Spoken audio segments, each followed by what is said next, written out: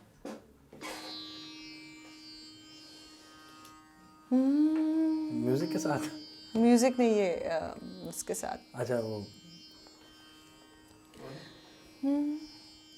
मैना ने सुहासा ले जाना खोए की मीठी मीठी खेती में खेलन हो, तोता बोले पेड़ों पे पेड़ से पूरी से सुहासा नींदन में वो खाना ओ संगी साथी हंसुने थारे हो ना हो सुहासा अम्मा का